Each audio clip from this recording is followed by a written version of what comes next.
And I'm pleased to bring in our expert panel now to weigh in on where we are at this very moment.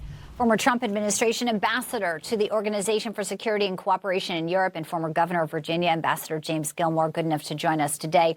Also joining us today, captain in the U.S. Navy Reserves, a veteran of the war in Afghanistan, also a former press secretary to the U.S. Secretary of Defense, close advisor to Press Secretary of Defense Christopher Miller, even worked with Deputy Secretary then at the time of Defense Kash Patel. He's currently running to be the next, I guess it's the next senator from Alabama, Sir Morgan Murphy. But you also worked with Tuberville, who is the current senator. So very distinguished. Good to have you with us, sir. I'll start with you, Ambassador Gilmore.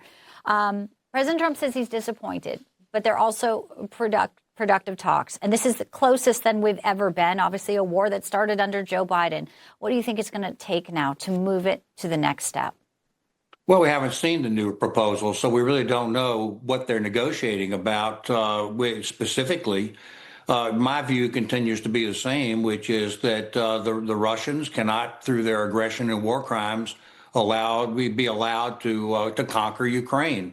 And so the key provisions up to this point have been the acquisition of territory by the Russians, including territory they haven't conquered, the surrender of the ability of the Ukrainians to join any alliance they want, including NATO or any other for that matter, and the ability for Ukraine to survive as an independent country.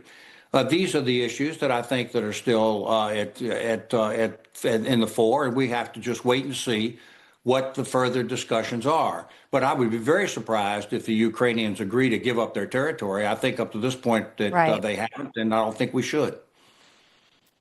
And that's just it, Captain Murphy. I mean, this has been the sticking point. President Trump has been working hard on this. Diplomacy at times is messy. The first few steps, some of the hardest.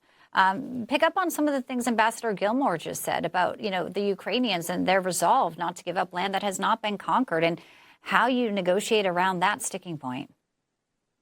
Well, the Ukrainians have put up a remarkable fight. They have shown such great courage, and they're facing odds that are really disastrous when you look at it from a military perspective. Russia is 5 times their size. Russia outproduces all of NATO in the simplest of munitions, the 155 round. So Russia has shown an appetite for loss of life that very few in the West can even comprehend. I mean, Russia lost 25 million people in World War II. They lost 17 million people in World War I. And in this war, the bloodiest war since World War II, they've lost 1 million people. Our commander-in-chief and Donald J. Trump wants that killing to stop. He wants it to stop on behalf of the Russian people, on behalf of the Ukrainian people, and he wants to keep the American public out of it. I hear all these people talking about, we got to give Ukraine security guarantees. And I ask, with what? Are we going to pledge America's sons and daughters to Ukraine? The Ukrainian flag, I walk around Capitol Hill, I see it flapping around on the wealthy stoops of liberal elites in these northeastern cities. But down here in Alabama and other sunshine states where Republicans are in control, it's the American flag that will be draped across the sons and daughters' coffins if we get into a hot war with China. The president knows that, and he's working to keep us out. Let's talk about the narco-terrorists and the strikes on the boats. They will continue very clearly. The president has said that. You have a Democrat congressman, Seth Moulton in Massachusetts, going on CNN, making these outrageous comments about what he says is happening in the open waters. Let's play this. I mean, look, the president of the United States and his secretary of defense are conducting murder on the high seas. They're committing murder, and Americans should care. Just give it time before Donald Trump starts doing this same kind of thing to people we do know right here at home. It matters if the president of the United States breaks the law.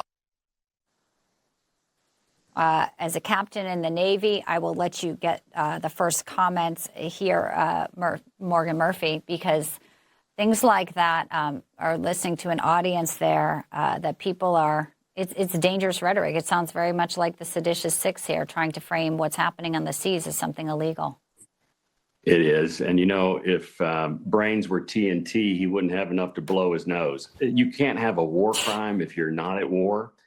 Out on the high seas, an unflagged vessel can be sunk, can be boarded, can be seized. And that's the law. And he doesn't, it's scary when a lawmaker doesn't know the law. That's why it's so important that we send thoughtful people to Congress who know what they're talking about. Ambassador Gilmore, your reaction to Seth Moulton's comments where he also says Hegseth needs to be removed as soon as possible here? Well, look, I guess I have the following reaction. I think Seth Moulton's comments were over the top. I think to suggest that the president's going to attack Americans, I think is over the top, and he shouldn't be saying that.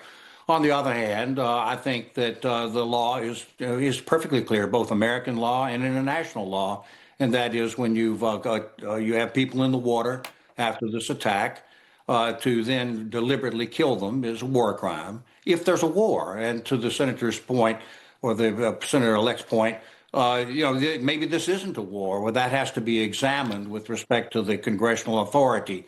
But if it isn't a war crime and it isn't a war, then it was a murder. And I think that the admiral has got to be answerable for that if he's the one that gave the order.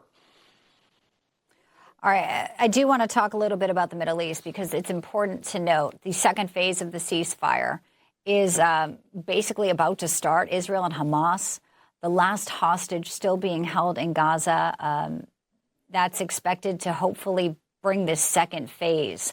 And then obviously the future of Gaza, which President Trump has also been, really pivotal in trying to reshape the Middle East, not just in his first term, which you were a part of, Captain Murphy, but now his second administration here. What are your hopes for the second phase as we look to this ceasefire that now is holding? Well, I think it's surprised a lot of people that it's holding, but it hasn't surprised the White House, which is good news that they had the foresight to negotiate this peace and the leadership that people just didn't think. There have been so many naysayers to this president, but he has shown remarkable capacity to facilitate peace in the Middle East and around the world and keep America out of needless wars and really prevent bloodshed from happening around the world. And that is American leadership. We hear a lot of people clamoring about, America needs to take the lead. Well, this president is doing just that. He is taking the lead. Final thoughts, Ambassador Gilmore, about the future of the Middle East and the hopes many have for normalization and an expansion of Abraham Accords in our lifetime, in our history, to have this part of President Trump's legacy. Your final thoughts? Well, I agree with that. I think that what we have to keep in mind is why this whole conflict began in the first place, and that is that it was an attack upon the Israeli state, the murder of 1,200 people, the kidnapping of hundreds of people. And so Hamas doesn't have the high ground here in any way, shape, or form. It seems to me that that what we have to do is focus on what Israel is trying to do, which is to protect themselves. And that's what's led to all this complete destruction. Now, the president's done his best to try to bring this to an end. The hostages have been returned. There's a phase 2 that has to be engaged in. And I certainly hope that it's consistent with the Israeli goals, that they're able to protect themselves and bring peace to the area. So the president's entitled to a lot of credit for this, I believe. Yeah. We covered a lot of territory today. It's a pleasure to have you both with us. Ambassador James Gilmore, Captain Morgan Murphy, who is running for Senate in Alabama when Senator Tuberville runs for governor. Thank you both. Appreciate your time and your insights today. Thank you.